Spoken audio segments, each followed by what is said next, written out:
Hey, what's going on, guys? It's Blake from Top Dog Digital. I have Alex with me today. Really excited to give you guys some pointers and some things that Alex has learned along the way that I really think will help you guys who have been watching the channel. Quick little tidbit about Alex. So funny enough, Alex is one of the reasons I actually got into YouTube and putting out some informative videos for you guys. Alex gave us a shout out. Wow, I was about to say a couple months ago, but really it's been like almost a year since that video Yeah. now. Time flies. Doesn't seem like it's been that long, but Alex gave us a shout out on his channel, and I felt like he was giving a lot of really good tips in the field for junk removal for you guys and different things that he sees on a day-to-day basis. And today it'll be a lot about some of those tips that you can get on his channel, and I'll link it in the comments here for you guys to check out as well. But just want to introduce Alex. If you could, tell us a little bit about yourself so the people know who you are and what you do. Sweet, sounds good. Yeah, my name is Alex. Have a junk removal company called Planet Haulers. It's out of Orange County, California, located in Southern California. I've been doing junk removal now for about, I would say, like closer to 6 years now. And I got started. I was pretty much doing already junk removal since I was like maybe almost 9 years now, maybe closer to 10. I was working for another junk removal company, and I kind of just picked up the game there and then just started my own eventually, and then little by little keep growing. Yeah, definitely. And Yeah. I know, we'll talk a little bit about here shortly some of your goals for next year and what you have in mind. I mean, 6 years is a long time. That alone is something that I would say is an accomplishment, because in junk Mhm. removal, I think a lot of us hop into the game and we kind of want the quick results, right? And a lot of people Yep, come and everybody. go. We've seen that, right? Both of us. Yep, of course. So that's an accomplishment in its own right. And I think you do a lot of really good things that have helped you get to that point, will carry you forward as well. Mhm. So I guess to touch on that and dive into that a little bit, 6 years in the game, what's the goal for 2023, man? What do you have? What are you setting your sights on right now for the next year? 2023, I really want to progress a lot. What I'm really looking to doing into 2023, I'm looking to spending a lot more money into marketing. That way I can fill in the schedule 7 days a week, have two teams, and then that will lead me to getting another truck pretty much. And then yeah, that's pretty much just market a lot more, spending more money into Google, more money into Yelp. Those are probably the biggest engines. They give me the most return. And as far as like online marketing and stuff like that, and yeah, get another truck and then just keep going.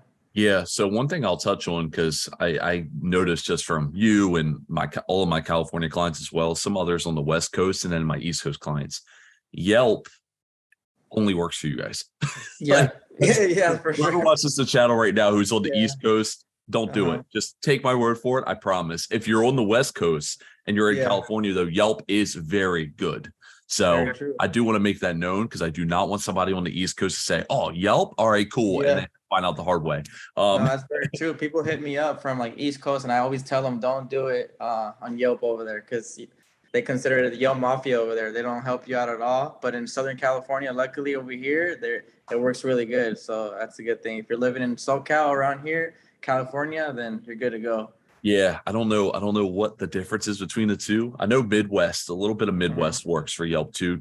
California is best, but Hmm. yeah, I just wanted to make that known, because somebody's going to watch this and be like, Yeah, yes, I'm going to run Yelp ads, and then be really mad at both of us. for You're sure. on my side of the country. Uh, But so, looking to invest, obviously Google ads, everybody knows about Google ads. mhm. Yeah. When you mention, add another truck, where are you at with the fleet right now? And do you have like kind of an end goal of where you want the fleet to be? Is it something where you visualize having, 6 trucks in this major fleet? Or is it kind of more so Mhm. where it's like, you know what, I have a certain level that I want to reach and I feel comfortable there? Mhm. Yeah, I would like to reach honestly about 5 trucks. Right now, I'm currently working about with one dump truck and one pickup truck, and I also have two dumpsters. So I kind of split the business. I do dumpster rentals and as well as the full service junk removal. What I would like to do, the goal would be to get to 5 trucks one day, and to get to about maybe 5 to 10 dumpsters. And Okay. Awesome. yeah, that's the goal right there. Awesome, man. You ever plan on branching out? Or are you going to stay where you're at now? That's a good question. That's a good question. I've thought about it, but I'm not sure. Once I get to maybe that point, the 5 trucks, we'll play it by ear, see how far I want to take it. Yeah, that's awesome. Well, you're in a good location. Mhm. One thing that's interesting is you're in a location that's saturated, right? Yeah, And very saturated right one of now. the things I see all the time is, oh well, my market's saturated. Like that's the fallback. And I get it. Like I understand, it is harder when you have competitors, right? Yeah. But at the same time, don't want to make it known like this is somebody right here who's in a saturated market, 6 years in the Mhm. game, steady going, right? It Yep. can be done. It's just there's things that you need to do and learn and kind of build your business a certain way to overcome that. And I wanted to make that known because you're in, one of the more saturated markets out there at the end of the day, Yeah, and you've been able for to sure. accomplish a lot of things. So we know about 2023. What advice you would give somebody just starting out? So if you knew what you knew from your experience now and you were just Mhm. starting out all over again, what would you change? What would you do differently than you did when you first started back in the day? What I would do is I would do a lot of groundwork pretty much. I wouldn't get a bunch of money and invest it into like right away into like Google or into like Yelp or something like that, depending on where you are. I would do like a lot of ground marketing. So I would do like even door knocking. I would hit up a lot of contractors. I would try to network with a lot of realtors. Pretty much the free route, the pretty much the hard work. You're gonna work harder. You're gonna do a lot more things, but it's gonna be free, and it's all in the networking in the beginning. Because if you spend a lot of money, no one really knows you, like on Yelp. So that might money just go down the drain, and then you're gonna want to quit, and also that don't quit. I didn't really make money in like the first couple years. Everybody wants to make money within the first few months or first half a year, and you can. I know people that junk companies that have only been around for like a year or 2 years, and they've already blossomed pretty fairly quickly. And it's really impressive. But that's not going to be everybody.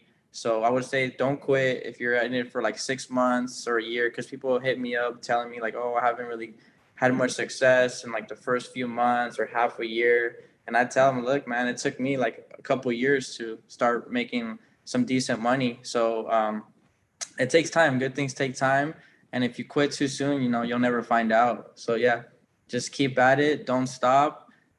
Do a lot of groundwork. Do a lot of networking. See what works. What doesn't work, don't do. What works, implement more into that. And that's pretty much it. Yeah, I like that. And it's Mhm. funny because, people would probably expect the opposite out of me when it comes to like, oh yeah, we'll just dive into marketing. But Yeah. I actually agree with you when you're early in, and of course Hmm. everybody has a different place, right? Some Hmm. people are gonna have a lot of money to invest building Yeah. a business, and maybe it makes sense for them to dive into marketing because they had them Yep.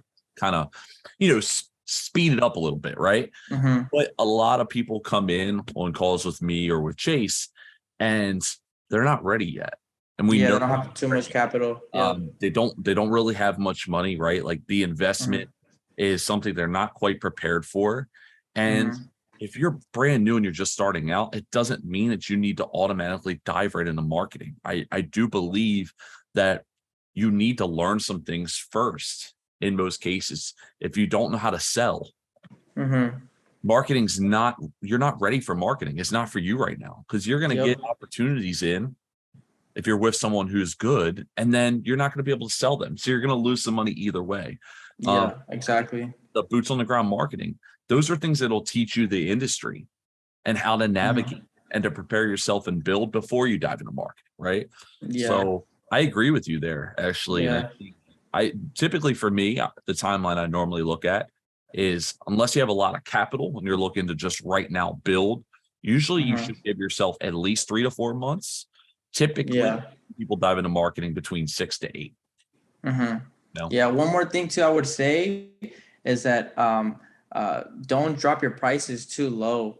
I see a lot of people, they drop the prices incredibly too low just to win over the job. And I'm not saying to be super expensive right away as well, but don't also go too cheap to the point where you just want to get the job and not really make any money for it, because there is a lot of expenses to go with it behind the scenes here and there with all these little things. So like, don't go so cheap that you're not really making money just to get the jobs, I would That's a say. great, that's a great point. And I think that's another key component to people who are starting out. I think you touched out on. A lot of them are like, well, I'm new, so I need to just have cheap pricing. And I Mhm. understand that. You don't Yep. want to start out and be 1-800 got junk's price if you haven't Exactly. ever done a junk removal job. But Yeah. there's a standard to be set in the industry. And I think you've seen it. I've seen it. People come Mhm. in and they just do it for dirt cheap. And all they're doing essentially is devaluing the industry, number one. And Yep. number two, they're building something that they can't build a business off of, because Mhm. at the end of the day, their costs are going to pretty much be higher than the money that Yeah. they're bringing in. So they're just working to work at that point. Um, Exactly. and one thing I like to compare when you talk about pricing and junk removal, the thing I always think of is you want to be perceived as valuable in your Mhm. price, right? Exactly. So if your customer is willing to buy a fancy coat or a fancy purse, whatever, which all of them Mhm. are, all of your Yep. buy something fancy and name brand, then Mhm. they perceive value of price because they Yeah. can just as easily get a cheaper coat or a cheaper purse or a cheaper item. They don't. Okay. So people perceive price with value. So if you are dirt cheap, they're going to look at you as just the cheap guy. You're going to be the cheap Yep. guy in town. Very true. That's only worked for like Payless shoes. And even them, it Yeah. didn't work out quite so well. So Yeah. you don't really want to be the cheap guy. It rarely works out. You want to have some Yeah. value and build a brand. And Mhm. you're able to build a brand, which Planet Haulers, I think, is something you've done a really good job of. When you build a brand, you can charge more because you're Yep. perceived as valuable. Exactly. Better to do that than to come in and say, I'm going to be the cheap guy. Because once you have that reputation, it's hard to Mhm. get, Yeah. you know. Um, Exactly. Honestly, man, those are huge. I think those are really helpful. I'll say to kind of wrap up here. I know Alex has work to do. I don't want to keep one year too long. Um, I would say you touched on a few things. What's a mistake that you made early on that you could think of that you think people should avoid? I would say it was that what you said earlier. What I would have changed. I don't think I did enough networking in the beginning. Enough like reaching out to like contractors or realtors. I kind of just like really depended on. I was just like investing a little bit into like Yelp, and then I would just hopeful that a lot of jobs would come from that. So yeah, I would just do a lot of networking events and just let people know what you do. Even to like I started going to real estate networking events because there's a lot of like flippers over there, a lot of realtors. There's all types of people in the real estate game, and then um, we're quite helpful to those guys whether they need containers or they need junk removal jobs. So yeah, I would just do that. Do a lot of networking. That's probably the key component. Yeah, I agree. Hmm. I agree. And we'll continue to do the things that you and I have done for the past Hmm. year and a half now, essentially, working on Yeah. driving repeat business, which you have a great Yeah. customer list from what you've built, as well as Yeah. connecting with the realtors, property managers, and any little Yeah. area that we can hit to. Yeah, and that's why your service is great because you're able to connect with all these type of people whoever you want to connect with, and then you're able to do it um, uh, out of you can do it multiple times in a day, like how you do it. You send out a lot of messages, emails, so that's a way to expedite the whole process, make it a lot more quicker. Yeah, definitely. And I talk Yeah. about it in the channel. It's something that, can be done yourself. It's a matter of consistency. It's not easy. Hmm. We have a Yeah. team and a system built to do it. But it's useful. It has meaning. Alex is full proof of that and the work we've done together. But at the end of the day, just like with Alex and any of my other clients always say, the success really falls on you guys and everything that you do. You work hard. From the beginning, you've made strides, and those strides are made by you, not me. I'm just here to help and be a part of the journey. But you've worked hard, man. You're doing great. I think you're in for a great year next year. And I think there's a lot that people can learn from you, not just from this interview, but also in your channel, which again, as I said, I'm going to link in the comments, guys. Alex has a few videos on there that I think are really informative, and I'm sure he plans on putting out some more content for you guys in the future as well. So with that, I'll wrap it up, man. I want to say thank you for hopping on here. Hope everybody really enjoyed the video and got some knowledge out of it. I'm sure some of the guys who are trying to build a business really did. Is there any last words that you want to wrap up with? No, thank you so much. Like Blake said, if you guys want to learn more, check out the channel. You guys can always reach out to me. I always drop my Instagram on there as well. And then, yeah, that's it. Thank you guys for having me on here as well. Cool. Thanks, Alex. Alrighty.